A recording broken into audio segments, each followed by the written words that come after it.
In the near future, a Chinese spaceship comes back to Earth with a newly discovered energy source called Shantang.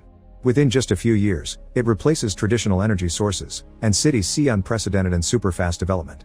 Unfortunately, using so much of this energy also gets the attention of a species of aliens that one day bring their ships to attack all the major cities across the globe as revenge for stealing the Shantang. The attack comes as a total surprise and leaves all the cities in ruins without Shantang to depend on. Eventually, the leaders of 97 countries hold an emergency meeting in Shanghai to create a unique defense system to save the last standing city in the world. Using a simulation that plays the aliens sending their flying robots for another attack, the Grey Eagle team, formed by Zhang, Zhengyu, Yi, and Pan, controls the latest models of military drones to engage the robots in battle. Their teamwork is excellent because they each have skills that complement each other, and they were trained by Commander Lin Lan herself. Commander Yi Yun is very happy with the results and notices Zhang is particularly good at piloting. Lin Lan confirms this by saying he's the best by far. It turns out Zhang used to be part of the logistic team that built the Shanghai cannon, which has allowed Shanghai to be the last standing fortress. But as things got worse, he joined the battling team to help. After another day spent training, Zhang leaves the office and rushes to the elevator so he can leave with Lin Lan, who Zhang has a huge crush on. Today it's Lin Lan's birthday, and Zhang wants to gift her a flower, but he's shy and hesitant. By the time he gathers courage, Lin Lan is already leaving the elevator. Later at home, Zhang sends her a message about today's training and is delighted to see her answer he did well. Sometime later, Yi Yun informs Lin Lan that New Delhi has also fallen to an alien attack and he wants her to use the information gathered there to improve their defenses. Suddenly Code Red is announced in the fortress. It turns out an alien mothership has appeared above Shanghai. People begin panicking all over the city, but soon the soldiers guide them to the corresponding shelters before joining their teams at the fortress. Among their many defenses, the city has a special force field that stops the laser beam the mothership opens its attack with. However, the force field can't stand up for long, and when the beam manages to make a hole, the aliens send an army of robots through it before the engineers fix it. The pilots immediately send their drones to fight them, being careful not to hurt any civilian that is still running to a shelter. One of the robots approaches the fortress and lands in the middle of the road, causing a car accident that almost hits a girl. Luckily, Zhang pushes her out of the way just in time. Then the robot begins shooting at everything in its path, so the artillery team opens fire to try to stop it, to no avail. Zhang tries to help as well without much luck, but at that moment a tank controlled by Lin Lan arrives and destroys it in seconds. The drones finish taking down the rest of the robots just in time for the engineers to finish fixing the force field, thus the mothership leaves the area for now. Later, the science division informed the committee that they scanned the mothership during the fight and discovered a weak point in it. The committee wants to use the Shanghai cannon to hit it, but Yi Yun doesn't let them because a counterattack could put people's lives at risk. Afterward, Yi Yun takes Lin Lan to a secure facility to explain that Shanghai has the last deposit of Shantang, which is highly unstable and the only thing that keeps the city going, including the fortress and the force field. If they shoot the cannon, they would waste all the remaining Shantang and leave the city defenseless. The best way to keep the aliens at bay is to continue training their Eagle team so they can replace the force field one day. Meanwhile, Zhang and his friends are hanging out on a rooftop, sharing a drink in their dreams about what they'd do with their lives if they weren't at war. Pan in particular wants to finish his bike and ride it freely. They're suddenly interrupted by an emergency call that announces the city is under attack again, so they rush back to the fortress, ready to fight. As usual, the force field comes up to stop the incoming beams. However, Pan notices something weird.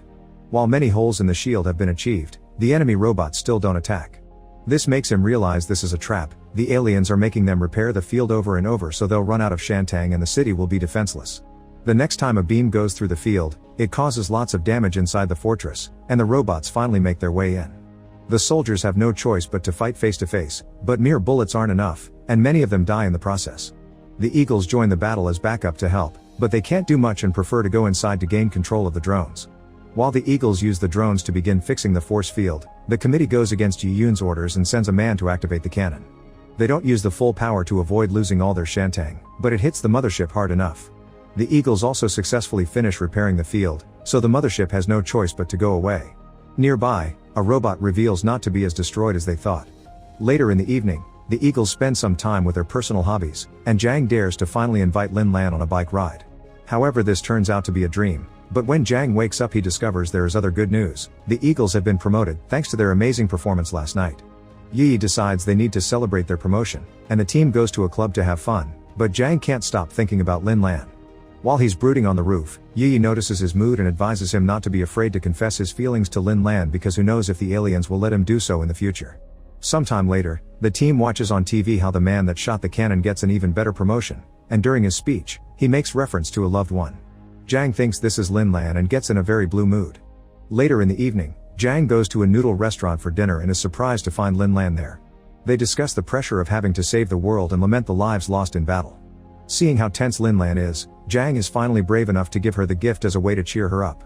After she leaves, Jiang sends her a message asking her to meet the next day, and he's delighted to see she accepts. The next day, Pan and Zhengyu put Jiang in a leather jacket to impress his date. However, Yi thinks it's not fitting and makes him wear his uniform instead.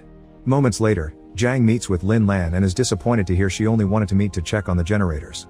While Jiang does the maintenance, Lin Lan tells him about her training days and how her father had been a cold soldier that died in battle. Lin Lan can't help crying at the memory, and as she watches the sky, she tells Jiang that she hopes they can build a future where kids can look up and see the stars instead of the beams that keep up the force field. Sometime later, people panic when they notice that the ground is starting to split, almost as if an invisible earthquake has hit the area. Yi Yun tells the committee that the energy deposits aren't stable and the use of the cannon has made it worse, meaning there's a risk of the force field will go down soon. Suddenly an alert warns them that cracks have mysteriously appeared on the force field, so Yi Yun rushes back to the command center to guide the Eagles into repairing them. Thanks to skillful teamwork, the field goes back to normal, but at this rate it is only temporary. At that moment, a robot breaks through the roof into the command center and begins killing people. The soldiers try to stop it with their guns, but bullets can't damage it. Pan tries hitting it with a fire extinguisher but it doesn't do anything either, and the robot doesn't hesitate to hit Pan in return before dragging him to the force field panel to disable it. With his dying breath, Pan activates the self-destruct sequence, and Jiang and Zhengyu have to drag a crying Yi out before the room explodes. With the robot destroyed, the force field goes back up immediately. In the evening, the team takes a moment to mourn Pan and the other casualties with the respect they deserve, and Yi is given Pan's tags. When they return to their dorms, Jiang gives Yi Pan's bike key because he had always wanted her to have it.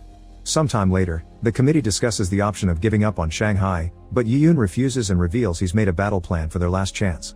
The idea is to shut down the force field and direct all that power to the cannon so that it'll be strong enough to actually destroy the mothership. The Eagles will have to be the defense instead of the shield, and the team accepts the mission even if it's incredibly dangerous. Yi Yun also asks Lin Lan to stay in the Shantang room and stand on guard. All civilians are sent away to shelters until the streets are completely empty. This will allow soldiers to fight more freely and have tanks on every corner. Before they join the fight, each soldier leaves an item inside a box that will last 100 years in case the city falls to ruins too. Zhengyu leaves a letter for his parents, and Yi leaves Pan's keys. Jiang chooses his phone, but first he sends a message to Lin Lan confessing his feelings. Unfortunately, because of the current power problems, it isn't sent. This time the Eagles will have to fly actual planes instead of controlling the drones. As soon as the force field is shut down, the alien robots descend and start a fierce fight in the sky. The Eagles coordinate their skills in the air together with an army of drones, but unfortunately it isn't enough and a few robots fly past them to attack the command center. With encouraging last words for his team, Yi Yun dies when the room explodes. Next the robots begin making their way to the Shantang facility, so the Eagles and the tanks rush to try to stop them. As another battle begins with both sides losing soldiers every second, Lin Lan checks on the cannon and discovers it's fully charged. They only need to wait for the mothership to get in the right position. The robots manage to break the line of defense on the ground, and one of them jumps on Yi's plane. Jiang asks her to do a flip and flies closer to hit the robot with his own plane, effectively destroying the enemy but also catching his own wing on fire. Jiang has no choice but to evacuate in the emergency pod, which lands right in the middle of the battle. He immediately joins the fight with his guns, shooting at the robots as close as possible, and when a robot is about to kill him, Yi shows up and shoots it with her plane. Then she joins the fight on foot as well, determined to get revenge for Pan. Meanwhile Zhengyu flies toward the mothership to try to make it move toward the cannon. There are too many robots surrounding him though, so he needs backup. Yi rushes back to the command center and while thinking about Pan, she activates a special grenade that takes out a good amount of robots, sacrificing herself in the process. While Jiang rejoins Zhengyu in the air by using Yi's plane, the mothership finally moves. The cannon is immediately shot, causing a huge explosion that also damages the surrounding buildings. When the air clears, everyone is shocked to discover the attack has failed because the robots took the shot to defend the mothership. With almost no hope left, Lin Lan remembers why Yi Yun left her there. The cannon was shot with the energy from the force field, but as a last resort, they can shoot one more time with the remaining Shantang energy. This will leave the city powerless and cause the land to sink. Accepting the risks, the cannon begins recharging while Zhengyu and Jiang continue to protect it. A robot manages to sneak inside the Shantang facility and begins killing every person in its way, but at that moment, Lin Lan pulls the lever and activates the last resort.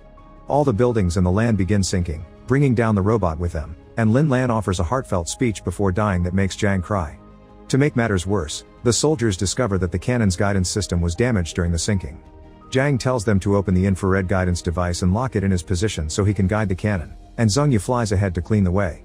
The robots take the bait and go after him, and Zhengyu self-destructs to bring them down with him. Now that the mothership has no protection, Zhang flies right into it to serve as a guide and the cannon shoots its last charge, finally destroying the ship for good. As days pass, Shanghai is slowly rebuilt with the effort of traditional technology instead of Shantang. It's then revealed that Zhen has survived by ejecting the pod right before the cannon hit, and now he's been given the highest promotion. However, he still misses his team terribly and likes to revisit the places where they used to hang out. One evening he visits the noodle restaurant, and a coworker brings him the box where he left his phone.